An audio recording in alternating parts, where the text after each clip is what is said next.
नमस्कार, one India Hindi में आपका स्वागत है। मैं हूँ शिखा धोरिया। यूक्रेन और रूस के बीच जंग छिड़ी हुई है। इस लड़ाई में अब तक दोनों पक्षों को भारी नुकसान भी हुआ है। रूस के साथ युद्ध और खून खराबे के बीच अब यूक्रेन रूस के साथ बातचीत करने के लिए तैयार हो गया है। यूक्रेन के राष्ट्रपति वोलोदिमीर जेलेंस्की के सलाहकार माइखाइलो पोडोलियाक ने कहा है कि कीव के तटस्थ रहने को लेकर यूक्रेन रूस के साथ बातचीत करने को तैयार है, लेकिन उसे सुरक्षा गारंटी मिलनी चाहिए। यूक्रेन के प्रमुख शहरों पर रूस की सेना लगातार हमला कर रही है। इस वजह से पूरे देश में डर का माहौल है। चर्नोबिल इलाके पर पहले ही रूस का कब्जा हो चुका है। आपको बता दें, रूस की सेना अब कीव की तरफ बढ़ रही है। ऐसे में यूक्रेन की सेना राष्ट्रीय राजधानी के उत्तर पश्चिम में दुश्मन फौज से भीषण लड़ाई लड़ने जा रही है। लड़ाई में कीव से लगभग 60 किलोमीटर की दूरी पर उत्तर पश्चिम में स्थित इवा कीव में नदी पर बना एक पुल शुक्रवार को नष्ट हो गया था। गौरतलब है कि रूस ने गुरुवार को मिसाइल हमलों के जरिए यूक्रेन पर धावा बोल दिया था। वहीं यूक्रेन के राष्ट्रपति वोलोदिमीर जेलेंस्की ने बताया कि रूस के हमले में अभी तक 137 नागरिकों और सैन्य कर्मचारी मारे गए हैं। राष्ट्रपति ने मारे गए लोगों को योद्धा बताया है। इस हमले में सैकड़ों लोग घायल भी हुए। जेलेंस्की ने कहा कि रूस ने दावा किया है कि वो केवल सैन्य ठिकानों को निशाना बना रहा है, लेकिन आवासीय क्षेत्रों पर भी मिसाइलों से हमले किए गए हैं। उन्होंने कहा कि वो लोगों को मार रहे हैं और शहरी इलाकों को भी निशाना बनाया जा रहा है। यूक्रेन के राष्ट्रपति ने कहा कि ये गलत है और इसकी माफी कभी नहीं मिलेगी। राष्ट्रपति ने कहा कि ओडेसा क्षेत्र के जमीनी द्वीप के सभी सीमा रक्षक गुरुवार को मारे गए हैं। रूस ने अब द्वीप को अपने कब्जे में ले लिया है। वहीं दूसरी तरफ यूक्रेन की सेना ने रूसी सैनिकों के साथ भयंकर युद्ध के बाद चेर्नोबिल परमाणु स्थल को गंवा दिया है। दिल्ली में शुक्रवार को नाइट कर्फ्यू भी खत्म कर दिया गया है। इस फैसले के बाद अब दिल्ली के लोग देर रात तक रेस्टोरेंट और दुकान खोल सकेंगे। कोरोना की तीसरी लहर के बीच अब देश भर में कोरोना के केस कम होना शुरू हो गए हैं। नए केस में कमी आने और एक्टिव केस लगातार कम होने के बाद अब राज्यों ने कोरोना प्रतिबंध में ढील देनी शुरू कर दी है। शुक्रवार को कोरोना के मामले पर हुई बैठक में डीडीएमए ने दिल्ली से नाइट कर्फ्यू हटाने का फैसला किया है। इसके बाद अब दिल्ली के लोगों को काफी राहत मिलती दिखेगी। लगातार कम हो रहे कोरोना के मामले को देखते हुए राजधानी दिल्ली में नाइट कर्फ्यू हटाने का फैसला किया गया है। डीडीएमए ने कोरोना संक्रमण की समीक्षा को लेकर रखी गई एक मीटिंग में राजधानी से नाइट कर्फ्यू हटाने का फैसला किया है।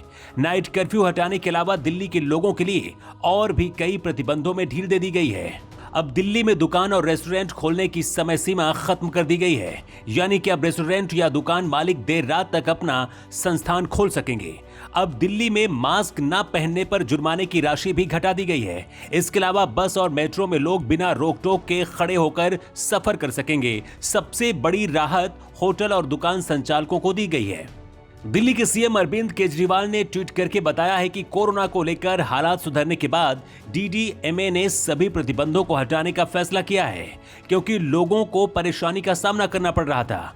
स्कूल अब आगामी 1 अप्रैल से पूरी तरह से ऑफलाइन संचालित होंगे। मास्क न पहनने पर जुर्माने को कम करके 500 रुपए कर दिया गया है। इसके साथ ही उन्होंने सभी लोगों से कोविड अनुरूप व्यवहार करने की अपील की है। उन्होंने कहा कि सरकार इस पर नजर रखेगी।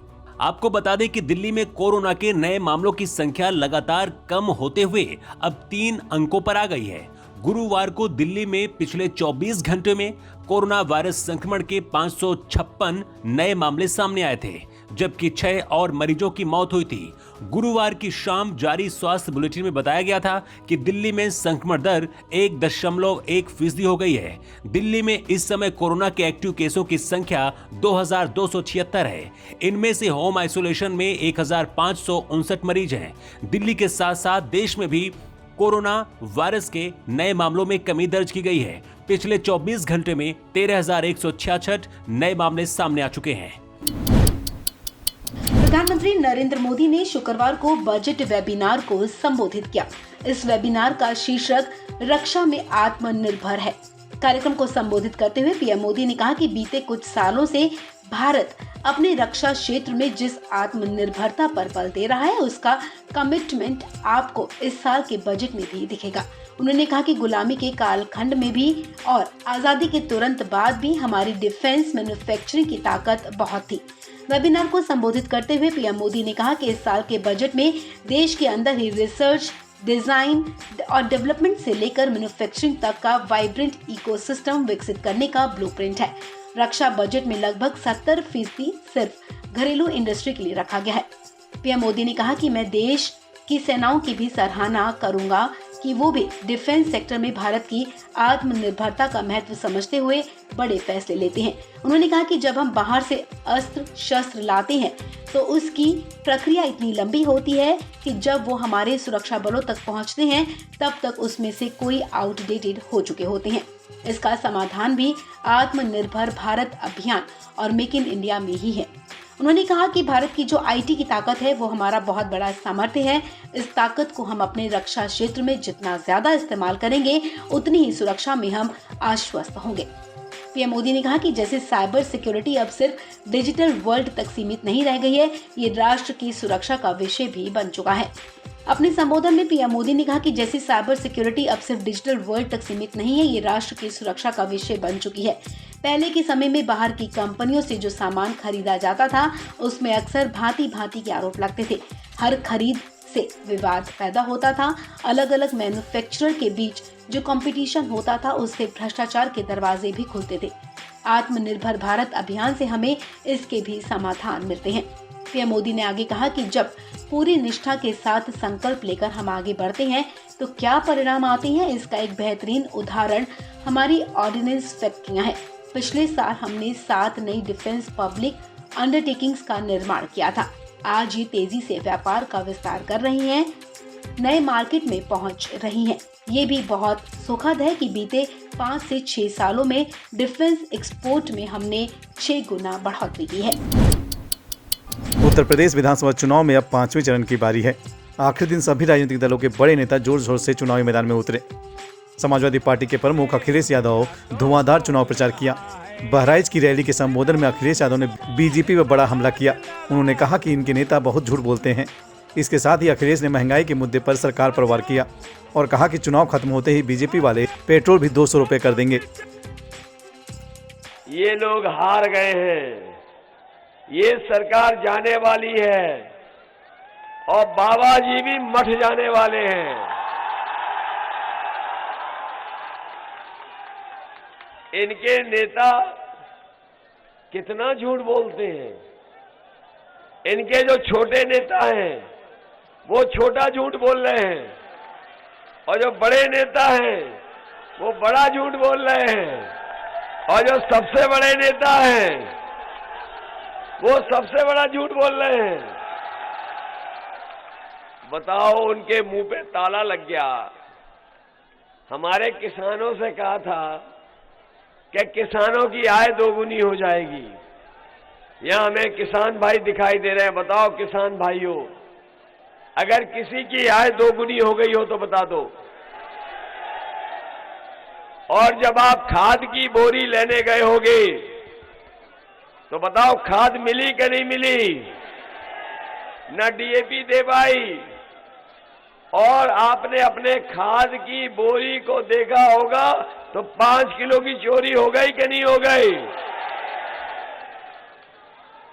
मैं सोच रहा था ये बीजेपी वालों ने चोरी कहां से सीखी होगी। अरे आप लोग गांव के लोग हैं, किसी छोटी दुकान पे आपने पहले भी खरीदा होगा पार्ले जी का बिस्किट। याद है पार्ले जी का बिस्किट इतना बड़ा आता था। जैसे जैसे महंगाई और मुनाफा कमाना शुरू किए पैकेट छोटा होता चला गया। बताओ, पहले बड़ा पैकेट मिलता था, महंगाई और मुनाफे के चक्कर में छोटा हो गया। याद रखना, बीजेपी की सरकार आ गई तो अभी तो 5 किलो निकाली है खाद, अगली बार 10 किलो निकाल लेंगे। ये वही बीजेपी के लोग हैं जिन्होंने कहा था हवाई चप्पल वाले हवाई जहाज में चलेंगे। और जब से ये सरकार में आए इन्होंने डीजल पेट्रोल महंगा कर दिया कि नहीं कर दिया? आज डीजल पेट्रोल महंगा हो गया, हमारे गरीबों की गाड़ी नहीं चल पा रही है। न गाड़ी चल पा रही है, न ट्रैक्टर चल पा रहा और न हमारे नौजवानों की मोटरसाइकिल चल पा रही। महंगा हो गया डीजल पेट्रोल के नहीं? और याद रखना, मैं कह के जा रहा हूं, अखबार भी लिखने लगे हैं, जैसे ही चुनाव खत्म होगा ये हो सकता है बीजेपी वाले पेट्रोल भी 200 रुपए कर दें। यूपी चुनाव के बीच समाजवादी पार्टी और बीजेपी एक दूसरे पर हमलावर हैं। यूपी में 4 चरणों के मतदान संपन्न हो चुके हैं और 5वें चरण के लिए 27 फरवरी को वोट डाले जाएंगे। इस बीच सिराथू में समाजवादी पार्टी और अपना दल कमेरवादी की प्रत्याशी पल्लवी पटेल के पक्ष में राज्यसभा सांसद जया बच्चन ने प्रचार किया। जया बच्चन ने इस दौरान प्रदेश की योगी और केंद्र की मोदी सरकार पर भी जमकर हमला बोला और इन्हें फेकू बताया। जया बच्चन ने इस दौरान खुद को यूपी की बड़ी बहू बताया और डिंपल यादव को छोटी बहू कहा। इस प्रदेश की छोटी बहू डिंपल यादव जी, मैं अपने आप को बड़ी बहू मानती हूं, क्योंकि जब अमिताभ जी यहां से इलेक्शन लड़ रहे थे तब मैंने कहा था मैं आपकी बहू हूं, पहली बार आई हूं, मुंह दिखाई में मुझे वोट दीजिए, मेरे पति को वोट दीजिए। उसके बाद यहां ज्यादा आना नहीं हुआ। आज फिर पल्लवी जी के लिए आई हूं, ये कहती हूं बड़ी बहू का लाज रख लीजिए, अपने भैया का भी लाज रख लीजिए। गंगा किनारे छोरा जो है उसका लाश तो आपको रखना होगा। मैं पल्लवी जी आपको एक चीज बताना चाहती हूं कि अभी जब आ रहे थे हम तो मैंने देखा कि समाजवादी पार्टी के बच्चे झंडे लेकर, टोपी पहनकर, पैदल या मोटर बाइक पे या साइकिल में यहां आ रहे थे और मैंने देखा कुछ कमल वाले झंडे जा रहे थे। ये आने वाले दिनों का संदेश है, वो जाएंगे और आप आएंगी, हम सब आएंगे।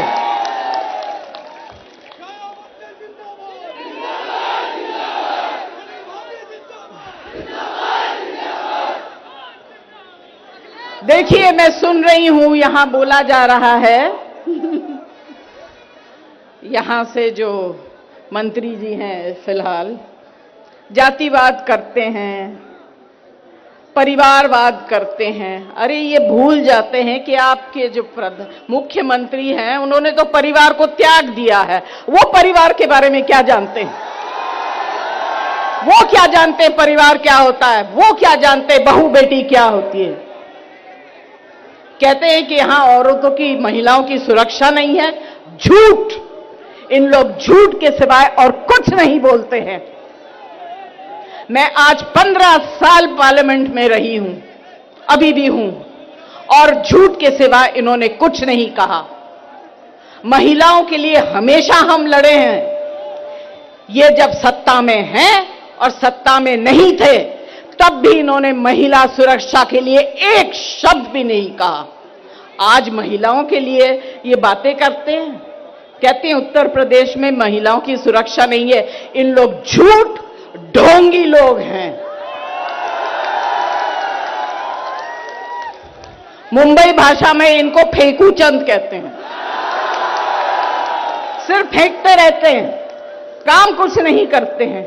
और पल्लवी जी, मैं आपको बताऊं, जैसे आपने कहा कि देखेंगे, देखते रहेंगे, इनका काम ही है। पिछले 5 साल से सिर्फ देख ही रहे हैं, काम कुछ नहीं किया। अखिलेश यादव जी जो काम करके गए हैं उसी को देख ही रहे हैं, खुश हो रहे हैं, पीता काट रहे हैं, उसके आगे कोई काम नहीं किया। ताकत आप लोगों के पास है। आप जिसको चाहते हैं उसे ताकतवर बना सकते हैं। ताकत हम लोगों के पास नहीं है, जो कुर्सियों पे बैठे हैं उनके पास नहीं है। इस बात को समझिए और इसको बहुत जोर से, अच्छी तरह से 27 तारीख को दम लगाकर देखिए क्या होता है। राज्यसभा सांसद जया बच्चन ने आरोप लगाया कि जो काम अखिलेश यादव करके गए थे उसी का ये लोग फीता काट रहे हैं। उसके आगे इन लोगों ने कुछ काम नहीं किया। बता दें कि यूपी में 7 चरणों में मतदान होना है। 5वें चरण के लिए 27 फरवरी को वोटिंग होगी, वहीं नतीजे 10 मार्च को आएंगे। यूपी विधानसभा के 5वें चरण की वोटिंग से पहले समाजवादी पार्टी लगातार बीजेपी पर हमलावर है। 5वें चरण में जिन जिन क्षेत्रों में वोटिंग होनी है, वहां समाजवादी पार्टी जनसभाएं कर रही है। आज अखिलेश यादव की पत्नी और पूर्व सांसद डिंपल यादव ने सिराथू में अपना दल कमेरावादी की पल्लवी पटेल के समर्थन में प्रचार किया। यहां से यूपी के उप मुख्यमंत्री केशव प्रसाद मौर्य चुनावी मैदान में हैं। इस चुनाव में डिंपल यादव का ये पहला प्रचार है, जिसमें उन्होंने प्रदेश की योगी सरकार पर हमला बोला। हम सभी जानते हैं कि 2022 का चुनाव हो रहा है, बहुत ही महत्वपूर्ण चुनाव है कि नहीं। जो लोग अनाप शनाप बोल रहे हैं, अब उनको समझ आ गया कि हवाएं बदल गई हैं, मौसम बदल गया है और समाजवादी और गठबंधन की सरकार आ रही है। हमारी प्रत्याशी पल्लवी पटेल जी, जानते हैं इस बार 3 बहुएं एक साथ आई हैं। सिराथू की बहू पल्लवी पटेल जी, इलाहाबाद की बहू हमारी आदरणीय जया बच्चन जी, और मैं यूपी की बहू कह लूं अपने आप को, यूपी की बहू डिंपल यादव। बेटे ने तो, सिराथू के बेटे ने तो धोखा दे दिया कि नहीं दिया। अब मेरा मानना है कि सिराथू की जनता अपनी बहू को मौका देने वाली है, और ये बहू जो एक परिवार है, जिनका जो जानती है परिवार कैसे चलाना है और जो समझती है परिवार का दुख दर्द, वो ये जिम्मेदारी लेने को तैयार है और आप सबकी जिम्मेदारी लेने को तैयार है। और मुझे पूरा भरोसा है कि पल्लवी जी जो पढ़ी लिखी है, जमीन से जुड़ी है, सिराथू के सम्मान के लिए जमीन पर तो बैठ जाएंगी, लेकिन अपने आत्मसम्मान को कायम रखेंगी और कभी भी स्टूल पे नहीं बैठेंगी। पल्लवी जी ही सिराथू को पल्लवित करने का काम करेंगी, और जया जी जन घोष करने आज यहाँ पे आई है, और मुझे पूरा भरोसा है कि सिराथू की जनता साइकिल का बटन दबा के इतने वोट देंगे कि मंत्री जी भी शर्मिंदा हो जाएंगे। होंगे कि नहीं होंगे? गुंडागर्दी की बात करते हैं समाजवादियों के लिए ये लोग कि नहीं करते? बताइए मंत्री जी पे कौन कौन से मुकदमे लगे हैं? ऐसी सरकार देखी है जिसने, ऐसे मुख्यमंत्री जिसने अपने ही मुकदमे हटाए हो, और उप मुख्यमंत्री जिन्होंने अपने ही मुकदमे हटाए हो? ऐसे कहीं पे हुआ है किसी भी प्रदेश में जहां पे ऐसी संगीन धाराएं लगी हैं और वो मुख्यमंत्री बनने के बाद, उप मंत्री बनने के बाद अपने ही धाराएं और अपने ही मुकदमे हटाए हो? तो जो लोग दूसरों पे इल्जाम लगाते हैं, वो पहले अपने गिरबान में झांक के देख ले कि उनके क्या हाल है।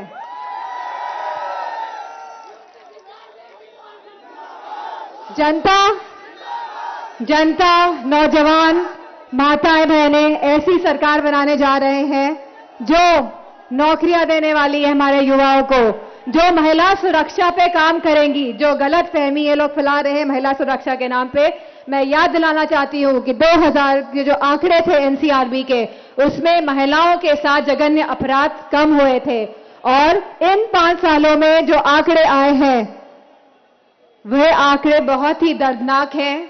हम जानते हैं कैसी कैसी घटनाएं आज महिलाओं के संग हो रही हैं, और बगैर इसके कि इन महिलाओं का साथ दिया जाए, उनके परिवार वालों को प्रताड़ित किया जाता है। क्या हाथरस की जनता घटना भूल जाएंगे? क्या हम लोग, क्या जनता हाथरस की बेटी को भूल जाएगी? हम जानते नहीं है कैसे उसको जला दिया गया था रात को, और उसको उस अंतिम संस्कार जो एक हिंदू का धर्म है, एक अधिकार है, उसको भी वो नहीं करने दिया गया था। और उनके परिवार वाले को जो प्रताड़ना दी गई थी, जनता ने सब देखा है। और वही उन्नाव की बेटी के साथ जो हुआ था, वो भी जनता नहीं भूलेगी। उसके पिताजी को पुलिस वालों ने जेल में डाल के मार के उसको मार डाला, इतना पीटा कि वह बच नहीं पाए। तो मैं समझती हूँ जनता तैयार है ऐसी सरकार हटाने के लिए जो जुल्म करती है, जो सितम करती है, जो जातिवाद फैलाती है। यूपी में 7 चरणों में मतदान हो रहे हैं। आखिरी चरण का मतदान 7 मार्च को होगा, वहीं नतीजे 10 मार्च को आएंगे। फिलहाल इस वीडियो में इतना ही। नमस्कार।